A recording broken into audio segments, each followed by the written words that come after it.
A This Week exclusive. Chief Washington correspondent and co-anchor Jonathan Karl sat down with committee vice chair Liz Cheney for her first interview since the hearings began.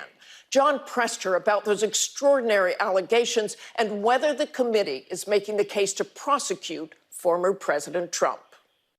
You've been cleared since really January 6th itself that he bears responsibility. Have these hearings demonstrated that Donald Trump needs to be prosecuted?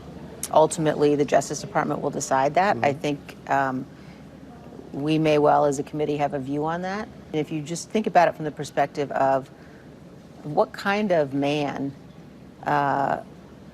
knows that a mob is armed and sends the mob to attack the Capitol and further incites that mob when his own vice president is under threat, when the Congress is under threat. It's very chilling. And I think certainly we will, continue to present to the American people what we found. So the committee will or will not make a criminal referral? We'll make a decision as a committee about it. So it's possible there will be a criminal referral, which yes. would be effectively the committee saying that he should be prosecuted, and this is the evidence that we've uncovered. The Justice Department doesn't have to wait for the committee to make a criminal referral. And there could be more than one criminal referral. Are you worried about what that means for the country to see a former president prosecuted, a former president who is a likely candidate, who may in fact be running for president against Biden? It would be Biden's Justice Department. It would be prosecuting. I have greater concern about what it would mean if people weren't held accountable for what's happened here. I think it's a much graver constitutional threat if a president can engage in these kinds of activities and the majority of the president's party looks away, or we as a country decide, we're not actually going to take our constitutional obligations seriously. I think that's a much more serious threat. Cassidy Hutchinson, I saw you went and gave her a hug after she testified. It was unpatriotic. It was un-American. We were watching the Capitol building get defaced over a lie. Why did she go where so few have gone before? What Cassidy Hutchinson did was an unbelievable example of bravery and of courage and patriotism in the face of real pressure. The president said something to the effect of, "I'm the effing president, take me up to the Capitol now." To which Bobby responded, "Sir, we have to go back to the West Wing." The president reached up towards the front of the vehicle to grab at the steering wheel. People have outright said that she's not telling the truth, that Cassidy Hutchinson's not telling the truth about what happened in the presidential motorcade. The committee is not going to stand by and watch her character be assassinated by anonymous sources and by men who are claiming executive privilege. And so we look forward very much to additional testimony under oath on a whole range of issues. Do you have any evidence other than Cassidy Hutchinson's testimony to corroborate what she said happened in that presidential motorcade?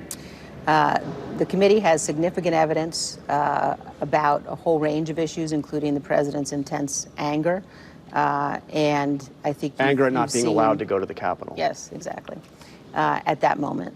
Yeah. And so, but let me just leave it there. I think you will continue to see in coming days and weeks additional detail about the president's activities and behavior on that day. So you told me last year, this is a direct quote, "I will do everything I can to make sure he's not the nominee, and everything necessary to make sure that he never gets anywhere close to the Oval Office again." Have these hearings gotten you closer to that goal, making him toxic and not a viable candidate?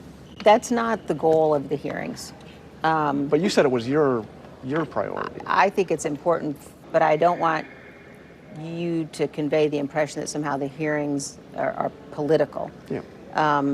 Because the goal of the hearings is to make sure that the American people understand what happened, to help inform legislative changes that we might need to make. But I think it's also the case that there's not a single thing that I have learned as we have been involved in this investigation that has made me less concerned And I think there's no question. I mean, a man as dangerous as Donald Trump can absolutely never be anywhere near the Oval Office ever again. You said recently the country is now in a battle we must win against a former president trying to unravel our constitutional republic. What will it mean for that battle if you lose the Republican primary in Wyoming? Well, I don't intend to lose the Republican primary in Wyoming. How important is it that you win for that larger battle? Well, I think it's important because I will be the best representative of the people of Wyoming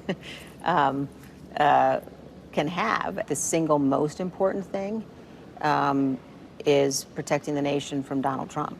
And I think that matters to us as Americans more than anything else. And that's why my work on the committee is so important, and why it's so important to not just brush this past. I think it's very important that people know the truth and that there are consequences. Can the Republican Party survive in the way you've known it if Donald Trump is again chosen? It can't survive if he's our nominee. No. No. I think that he can't be the party nominee, and I don't think the party would survive that. I believe in the party, and I believe in what the party can be and what the party can stand for, and I'm not ready to give that up. Those of us who believe in Republican principles and ideals have a responsibility to try to lead the party back to what it can be, and to reject so much of the toxin and the vitriol. We will stop the steal. We won this election, and we won it by a landslide. This was not a close election. That millions of people, millions of Republicans, have been betrayed by Donald Trump, and that is a really painful thing for people to recognize and to admit. But it's absolutely the case, and they've been betrayed by him, by the big lie, and by what he continues to do and say to tear apart our country and tear apart our party. And I think we have to reject that. So do you run for president? Do you see yourself running for president as a way to prevent what you say would be the destruction of the party, ultimately damaging our country? I haven't made a decision about that yet. And I'm obviously very focused on my reelection. I'm very focused on the January 6th committee. I'm very focused on my obligations to do the job that I have now. And I'll make a decision about 24 down the road. But I think about it less in terms of a decision about running for office and more in terms of, as an American and as somebody who's in a position of public trust now, how do I make sure that I'm doing everything I can to do the right thing, to do what I know is right for the country, and to protect our Constitution. Hi everyone, George Stephanopoulos here. Thanks for checking out the ABC News YouTube channel. If you'd like to get more videos, show highlights, and watch live event coverage, click on the right over here to subscribe to our channel, and don't forget to download the ABC News app for breaking news alerts. Thanks for watching.